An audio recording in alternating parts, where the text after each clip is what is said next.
My friend cried because I didn't let her come to the hospital while I was in labor, and now she won't speak to me.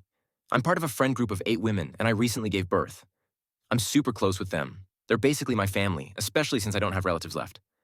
One friend, Elisa, started getting very involved in my pregnancy. She was sweet, but it started to feel like too much. She'd touch my belly without asking, kept joking about wanting to be there when the baby was born, and even asked to come to a doctor's appointment with me and my partner. Eventually, I gently told her that while I appreciated her excitement, it was a bit overwhelming. She apologized, though I could tell she was hurt. She also mentioned being jealous that our other friend Jess was more involved. Things seemed fine after that. But leading up to my due date, Elisa started coming over almost daily. I didn't want to be rude, plus I was bored and appreciated the company, but it was getting a little much.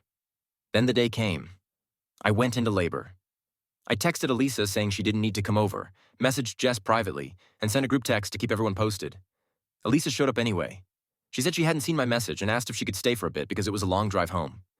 Later, when it was time to head to the hospital, Elisa just started acting like she was coming with us. My partner very kindly told her that we appreciated all her support, but we had it from here. But Elisa insisted, saying she'd love to be there and that it was no trouble. She wouldn't back off until I finally told her myself. We're heading out alone. We'll update you, but please, go home. Even then, she didn't move. While we were getting our bags, she just stood there, crying.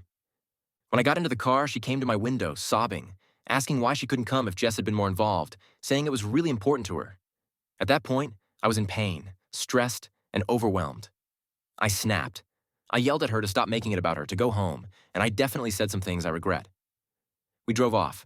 That was 3 weeks ago, and I haven't heard from her since.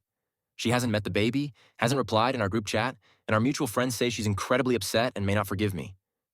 I feel bad about how I said it, but I still feel like she crossed a line. I was about to give birth. It wasn't the time for her feelings. Should I reach out and apologize just to make peace? Or do I give her space and let her come to me?